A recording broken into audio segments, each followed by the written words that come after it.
السلام علیکم ناظرین، پروگرام پیام امن کے ساتھ میں ہوں آپ کا میزبان محمد ضیاء المرتضیٰ بھیروی۔ ناظرین، ہمارے ملک میں جب بھی کوئی آفت، زلزلہ، سیلاب یا وبائی مرض کی صورت میں آتی ہے تو عام طور پر اسے انسانی بدعمالیوں کا نتیجہ قرار دیتے ہوئے انفرادی اور اجتماعی سطح پر توبہ و استغفار کرنے کی تلقین کی جاتی ہے، جبکہ دوسری طرف یہ دیکھنے میں آیا ہے کہ کچھ لوگ اسے سائنسی تبدیلیوں کا نتیجہ قرار دیتے ہیں۔ اس ساری صورتحال میں ایک عام مسلمان الجھن کا شکار ہو جاتا ہے کہ وہ کرے تو کیا۔ اس موضوع پر گفتگو کرنے کے لیے آج ہم نے اپنے اسٹوڈیو میں دعوت دی ہے پروفیسر محمد ابوبکر صدیق صاحب کو۔ پروفیسر صاحب، آج کے پروگرام میں ہم آپ کو خوش آمدید کہتے ہیں۔ پروفیسر صاحب، یہ بتائیے گا کہ قرآن و سنت کی روشنی میں بیسیکلی توبہ اور استغفار کا مفہوم کیا ہے؟ بسم اللہ الرحمن الرحیم۔ بہت شکریہ، آپ نے اتنے اہم موضوع پر آج پروگرام میں دعوت دی۔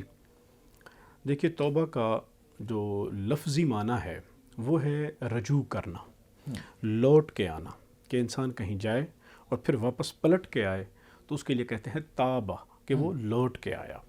تو توبہ کا مطلب بھی رجوع کرنا ہے، لوٹ کے آنا ہے۔ اور لوٹنا کس طرف ہوتا ہے؟ انسان کا اپنی اصل کی طرف لوٹ کر جانا ہوتا ہے۔ اب شریعت کے معنوں میں جو توبہ کا تصور ہے وہ یہ ہے کہ انسان اپنی بدعمالیوں اور گناہ کی وجہ سے اللہ کے احکامات سے روگردانی کر کے اللہ سے رستے سے دور ہٹ گیا تھا، اب وہ توبہ کرے گا اور وہ واپس پلٹ کر اپنے رب کی جانب لوٹ کر آئے گا، تو اسے کہتے ہیں ہم توبہ، کہ انسان اپنے بدعمالیوں سے توبہ کر کے اپنے رب کی جانب لوٹتا ہے۔ مطلب اس کو احساس ہوتا ہے، احساس ہو جاتا ہے۔ حرکت اسی لیے امام کشیری رحمۃ اللہ علیہ فرماتے ہیں رسالہ کشیریہ میں کہ توبہ کی 3 شرطیں ہیں۔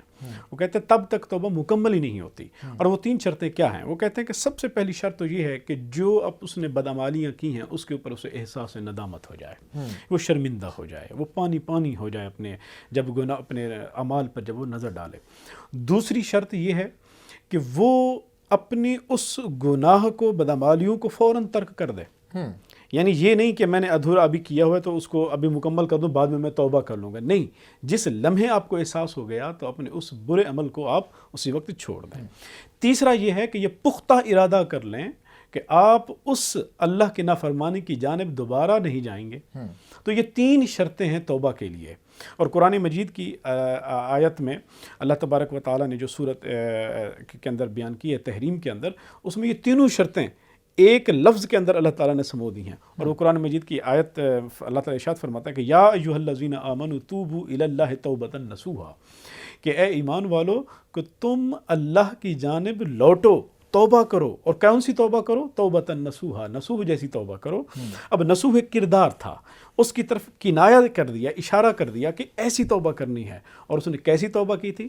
اس نے جب گناہ کیا اسے احساس ندامت ہوا، اس کے بعد اس نے اس احساس ندامت کے بعد اپنے اس گناہ کی طرف پھر اس نے پلٹ کر بھی نہیں دیکھا، اور اس نے اسی وقت چھوڑا، اور پھر زندگی بھر اس نے اس گناہ کی طرف کبھی ارادہ ہی نہیں کیا۔ تو یہ 3 شرطیں ہیں توبہ کی، کہ انسان جب توبہ کرے تو۔ اب توبہ کا تصور جو ہے وہ فرد کا بھی ہے اور معاشرے کا من حیث المجموع بھی ہے، کہ انسان الگ رات کے پچھلے پہر اٹھ جائے، کسی لمحے اس کو احساس ہو جائے اور اپنے بدعمالیوں پہ نظر کرے، اور پھر وہ روئے کہ مالک میں تیری بارگاہ میں حاضر ہوں، مجھے معاف کر دے، وہ گناہ جو تیرے علم میں ہیں جو میرے علم میں نہیں، مجھے وہ معاف کر دے، یہ کرے۔ یہ ہے فرد کا۔ پھر کہا کہ قرآن مجید نے جو دیا ہے اس میں عموم کی کیفیت دی ہے۔ قرآن مجید نے کہا وَتُوبُوا إِلَى اللَّهِ جَمِيعًا أَيُّهَا الْمُؤْمِنُونَ لَعَلَّكُمْ تُفْلِحُونَ، اے ایمان والو تم سارے کے سارے توبہ کرو، یعنی انفرادی سطح پر بھی کرو اور من حیث المجموع ایز اے معاشرہ بھی، اجتماعی سطح پر بھی تم توبہ کرو۔ اب یہ اجتماعی سطح کی توبہ کب آتی ہے؟ اجتماعی کی سطح کی توبہ کا وقت وہ ہوتا ہے کہ جب آپ کو کسی اجتماعی مصائب کا سامنا ہو، جب آپ کو کسی اجتماعی آفات کا سامنا ہو، تو پھر یہ کیا جاتا ہے کہ انسان اپنے رب کے سامنے وہ جمع ہو کر یہ کہتے ہیں کہ مالک ہم تیری بارگاہ میں کھڑے ہیں کہ ہم اپنے بدعمالیوں پر تجھ سے معافی طلب کرتے ہیں۔ تو یہ بنیادی طور پر اب دیکھیں لعلکم تفلحون، یعنی توبہ کا مقصد کیا ہے؟ تاکہ تم فلاح پا جاؤ. اور فلاح کیا ہے؟ دنیا کی زندگی میں بھی کامیابی کا نام فلاح ہے اور آخرت میں کامیابی کا نام بھی فلاح ہے. یہاں پر جو دو چیزیں اہم ہیں وہ یہ کہ توبہ کو امام کشیری فرماتے ہیں دو طرح کی توبہ ہوتی ہے. ایک ہوتی ہے توبۃ الانابہ. توبۃ الانابہ کا مطلب یہ ہوتا ہے کہ یہ اللہ جل مجدہ کی سزا کے ڈر سے، جہنم کے خوف سے انسان بدعمالیوں سے پلٹ کر آ جاتا ہے اور اللہ کی بارگاہ میں توبہ کر لیتا ہے. یہ اسے کہتے ہیں عامت الناس کی توبہ. عام بندہ مومن، عام مسلمان، وہ عموماً جو توبہ کرتا ہے وہ اللہ کی سزا کے خوف سے توبہ کرتا ہے.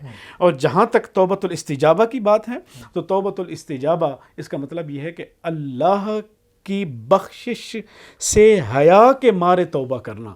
یعنی میں یہ برا عمل کروں، انسان سوچے اور پھر یہ سوچے کہ میرا رب تو بخشنے والا ہے، اور اس کو حیا آ جائے اور اس حیا کی وجہ سے اپنے رب کی بارگاہ میں تائب ہو جاتا ہے، تو یہ توبۃ الاستجابہ کہلاتی ہے. اور اس کے بارے میں کہا جاتا ہے کہ یہ برگزیدہ بندوں کی، یہ خاص لوگوں کی، وہ لوگ جن کے مقامات بلند ہوتے ہیں، یہ ان لوگوں کی توبہ ہے. کیونکہ وہ جب توبہ کرتے ہیں تو وہ بنیادی طور پر اس وجہ سے توبہ کرتے ہیں کہ دیکھ میرے عمل کیسے ہیں اور میرا کریم پروردگار مجھے بخشنے کے لیے ہر وقت وہ راضی ہے اور اس نے اپنے دروازے توبہ کے کھول رکھے ہیں.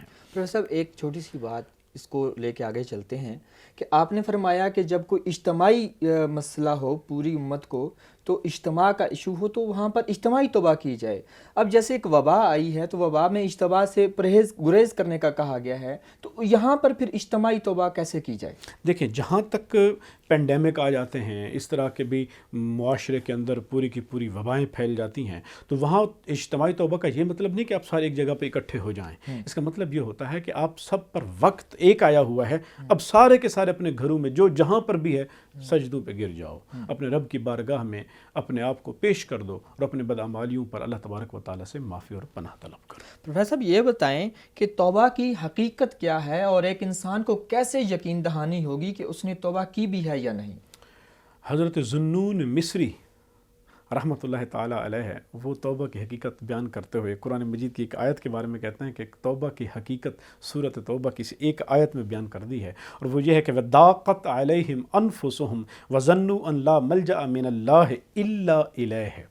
یعنی ان کی کیفیت یہ ہو جاتی ہے کہ ان کی اپنی جانیں جب وہ احساس کر بیٹھتے ہیں کہ ہم نے گناہ کر لیا، جب وہ احساس کر بیٹھتے ہیں کہ ہم نے اللہ کی نافرمانی کر لی، تو اس احساس کے بعد ان کی جانیں اپنے اوپر تنگ ہو جاتی ہیں، اور اس قدر تنگ ہو جاتی ہیں کہ بھی ان کو کسی اور طرف پناہ نظر ہی نہیں آتی، اور یہ یقین کر بیٹھتے ہیں کہ اللہ کے علاوہ ان کا اور کوئی رستہ نہیں ہے، وہی ہے جو انہیں اللہ تبارک و تعالیٰ بخشے گا. اس بات کا جب انہیں یقین ہو جاتا ہے تو یہ ہے توبہ کی حقیقت، کہ بندہ جب یہ محسوس کر لے کہ اب اس کے لیے اور کوئی پناہ نہیں ہے، صرف اس کا رب موجود ہے، تو یہ توبہ کی حقیقت آشکار ہو جاتی ہے کہ یہ توبہ ہے.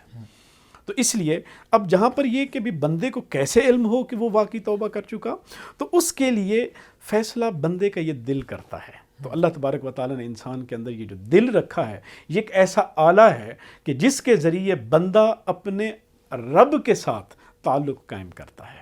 حدیث پاک میں آتا ہے واعظ اللہ فی قلب کل مسلم، کہ اللہ کی طرف سے جو واعظ ہے وہ ہر بندے مومن کے دل میں ہے، وہ بندے مومن کو آواز دیتا ہے، اے بندے تو غلط کر رہا ہے، اے بندے تو غلط کر دیا، اب پلٹ اپنے رب کی جانب آ جا. وہ اللہ کی جانب سے اس کو آوازیں دیتا ہے، جسے ہم کہتے ہیں ضمیر.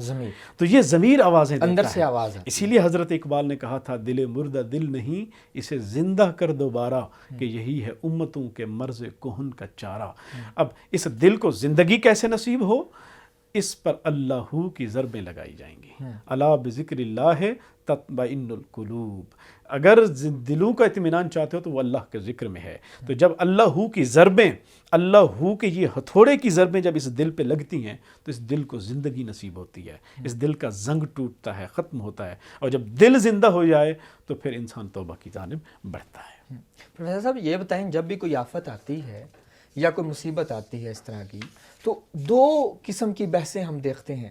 ایک بحث یہ چھڑ جاتی ہے، ہم نے دیکھا ہے ہمارے علماء میں بھی یہ بحث ہوئی جب یہ ہمارے پاس خاص طور پر کرونا آیا کہ جی یہ عذاب الہی ہے، جبکہ کچھ علماء جو ہیں وہ اس کو آزمائش قرار دیتے ہیں. اس ساری صورتحال میں ان دونوں علماء کے جو متعقدین ہوتے ہیں، جو دونوں آپس میں ان کا موقف الگ الگ ہے، وہ کچھ لوگ کہتے ہیں کہ جی یہ عذاب ہے، کچھ لوگ کہتے ہیں کہ یہ آزمائش ہے، ایک نئی بحث چھڑ جاتی ہے. تو آپ کیا سمجھتے ہیں کہ اس میں ہمارا کیا رویہ ہونا چاہیے؟ قرآن اور حدیث کی روشنی میں یہ کیا ہے؟ جی جا صاحب، اس کے بارے میں یہ ہے کہ سب سے پہلے ہمیں عذاب کا معنی سمجھنا چاہیے.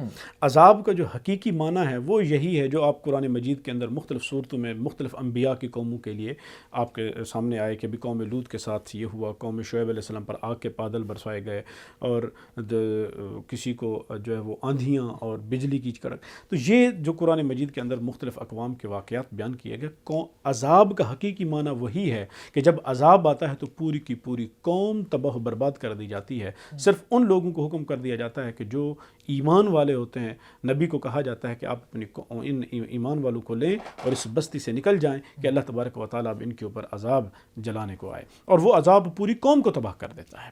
یہ ہے عذاب کا وہ حقیقی معنی. اب عذاب کا ایک معنی وہ ہے جو ہمارے معاشرے میں، ہماری عام زندگی میں، ہماری جملوں میں استعمال ہوتا ہے. ہم مثال کے طور پر دوست سے ناراض ہو جائے تو وہ بھی لفظ بول دیتا ہے کیا عذاب ہے، تو میرے لیے عذاب بن کے آیا ہے. تو یہ عذاب کا مجازی معنی ہوتا ہے، مراد اس سے تکلیف ہوتا ہے، مراد یہ ہوتا ہے. تو اس لیے یعنی کہ ہر تکلیف جو ہے وہ عذاب نہیں ہوتی، عذاب کا حقیقی معنی نہیں ہے. یہاں پر ہم پھر دوسرا لفظ استعمال کرتے ہیں جو علماء کے ہاں آتا ہے، وہ ہے تنبیہات، کہ اللہ تبارک و تعالیٰ نے اس امت محمدیہ کے اوپر وہ عذاب جو پچھلی امتوں پر آتے تھے وہ نہیں آئیں گے. وہ نہیں آئیں گے. وہ کیوں نہیں آئیں گے؟ وہ قرآن مجید کی آیت میں اللہ تبارک و تعالیٰ نے اپنے حبیب کریم صلی اللہ علیہ وسلم سے وعدہ فرما دیا کہ وما کان اللہ لیعذبہم وانت فیہم، کہ اے محبوب اللہ ایسا ہی نہیں کہ آپ کی امت کو عذاب دے دے اس حال میں کہ آپ بھی ان کے اندر موجود ہوں. تو حضور نبی رحمت صلی اللہ علیہ وسلم کا جو مبارک فیض ہے وہ آج ہمارے اندر موجود ہے اور قیامت تک ہمارے اندر موجود رہے گا. تو اس وجہ سے عذاب الہی وہ جو پچھلی قوموں پر آتے تھے وہ ہمارے اوپر سے ٹال دیے گئے. یہ حضور نبی رحمت صلی اللہ علیہ وسلم کا فضل ہوا اس امت پر. اب جب کہ تنبیہات ہیں تو اس کے بارے میں اللہ تعالیٰ نے قرآن مجید کی ایک اور جگہ پر ارشاد فرما دیا کہ وہ تنبیہات جاری رہیں گی. یہ مت سمجھنا کہ بھی تمہارے اوپر عذاب ٹال دیا گیا تو تمہاری گرفتی ہی نہیں ہوگی، یہ مت سمجھو. اب وہ کیا ہے؟ قرآن مجید کی آیت میں اللہ تعالیٰ نے ارشاد فرمایا کہ وَلَنَبْلُوَنَّكُمْ بِشَيْءٍ مِّنَ الْخَوْفِ وَالْجُوعِ وَنَقْصٍ مِّنَ الْأَمْوَالِ وَالْأَنفُسِ وَالثَّمَرَاتِ، کہ ہم تمہیں آزمائیں گے، ہم تمہیں مبتلا کریں گے، ہم بھیجیں گے، ہم تنبیہات دیں گے. کس کے ذریعے سے؟ تمہیں ڈرا کر، تمہیں خوف دے کر، تمہیں بھوک دے کر، تمہارے مالوں میں نقصان کر کے، تمہاری جانیں ہم لے کے ہم تمہیں یہ ابتلا دیں گے، ہم تمہیں مبتلا کریں گے، ہم تمہیں آزمائیں گے. تو یہ اللہ تبارک و تعالیٰ نے تنبیہات کے لیے بتا دیا. اب ڈرانا کس سے ہے؟ کبھی مرض سے ڈرائے گا، کبھی طاعون کی بیماری دے دے گا، کبھی کرونا وائرس آ جائے گا، کبھی کیا تو کبھی کیا. یہ خوف ہے، انسان سہم جاتا ہے کہ بھی کیا ہو جائے گا. تو یہ اللہ تبارک و تعالیٰ تنبیہات بھیجتا ہے. اب اس میں انسان سے رویے کا مطالبہ بھی ہے کہ بھی جب یہ اس طرح کی آفات آئیں گی اللہ تعالیٰ کرے گا تو بندہ مومن سے رویہ کیا ہونا چاہیے. وہ قرآن مجید کی اسی آیت میں جس میں اللہ تعالیٰ نے یہ تنبیہ دی ہے، اللہ تعالیٰ نے وہ بھی بتا دیا. فرمایا وبشر الصابرین، اور صبر کرنے والوں کو بشارت دے دیجیے. یعنی اللہ تبارک و تعالیٰ یہ فرما رہا ہے کہ جب میں تمہیں آزماؤں، جب میں تمہیں تنبیہ دوں، جب یہ تمہیں بھیجوں گا تو پھر تم نے کیا کرنا ہے؟ تم نے صبر کرنا ہے. مطلب یہاں پر صبر کرنے کی تلقین ہے. ناظرین پروگرام جاری ہے، ملتے ہیں ایک چھوٹے سے بریک کے بعد.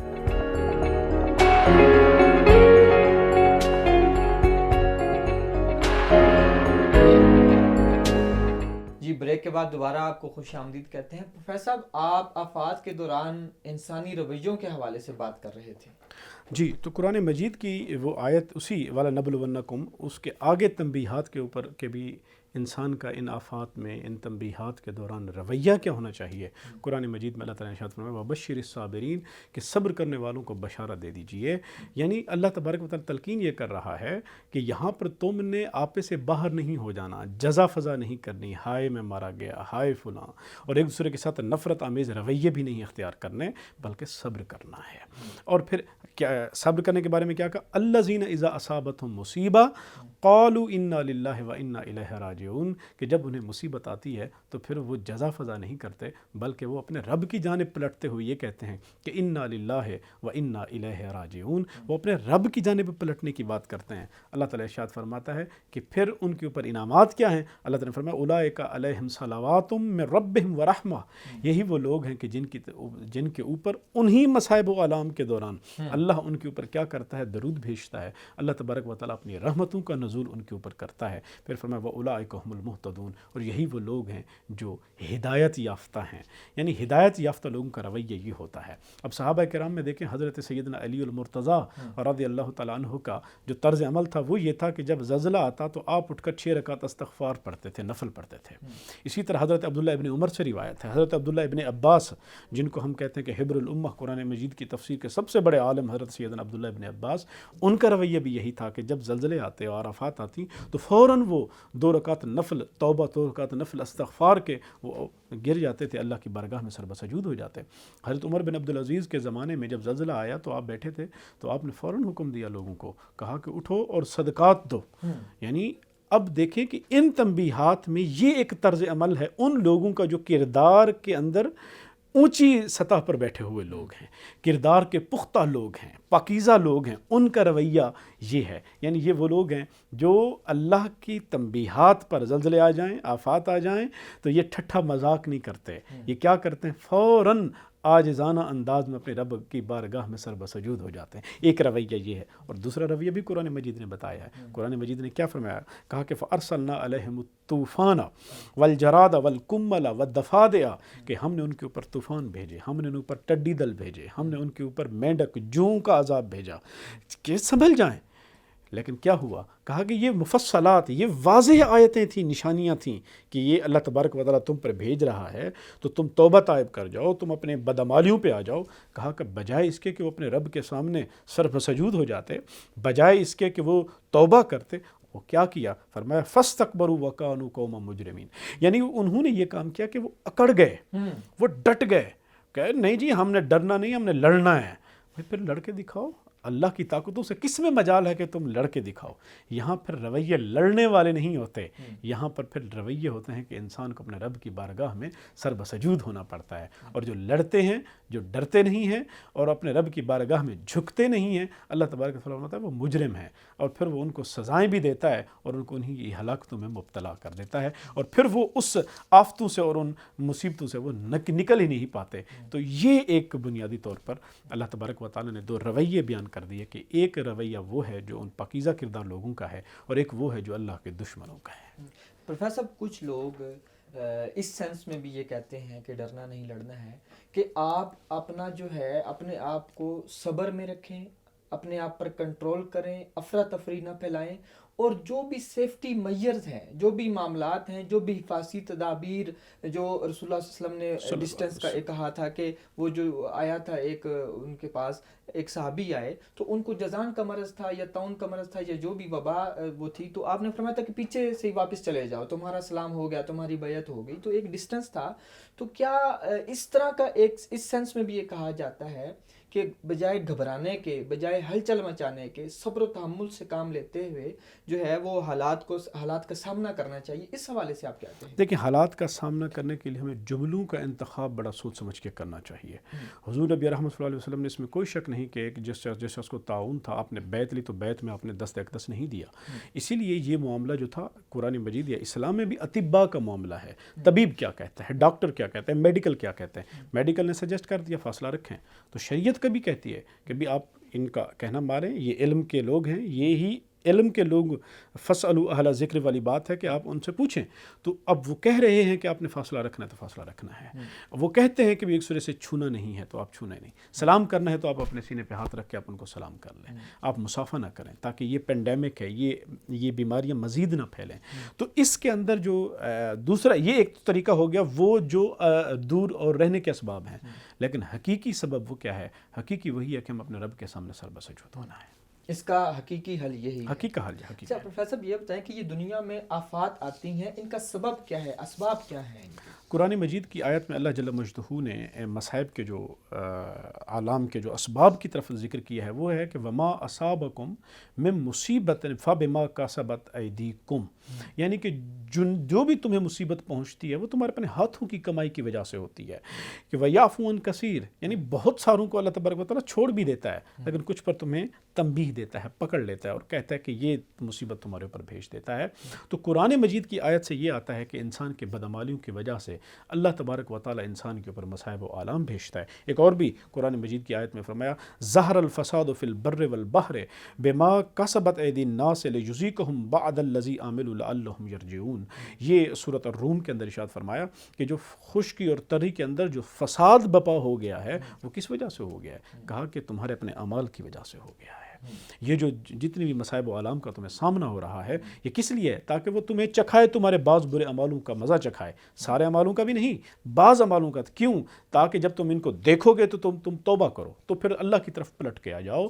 تو یہ جتنی بھی مصائب و آلام ہیں یہ ان کی طرف آتا ہے۔ اسی طرح حدیث پاک میں حضور نبی رحمت صلی اللہ علیہ وسلم نے 15 گناہوں کا ذکر کیا، فرمایا کہ جب مسلمان حاکم ملک کی عوام کی ملکیت کو اپنی ملکیت سمجھنے لگ جائیں، اسی طرح لوگ زکوٰۃ کو چٹی سمجھ کر، تاوان سمجھ کر کرنا شروع کر دیں، گانے بجانے والے زیادہ آلات ہو جائیں، ہر طرف گانا بجانا ہو جائے، مغنیات عورتیں گانے والی زیادہ ہو جائیں، اور اسی طرح خوف کی وجہ سے لوگوں کی عزت اور تکریم شروع ہو جائے، دل سے نہ کی جائے، لوگوں کے ڈر کی وجہ سے کی جائے، اور اسی طرح لوگ امانت میں خیانت کرنا شروع کر دیں، تو ایک ایک کر کے اسی طرح شراب نوشی کی بارے میں بتایا کہ شراب نوشی کھلے عام ہونے لگ جائے، کھلے بندوں ہو۔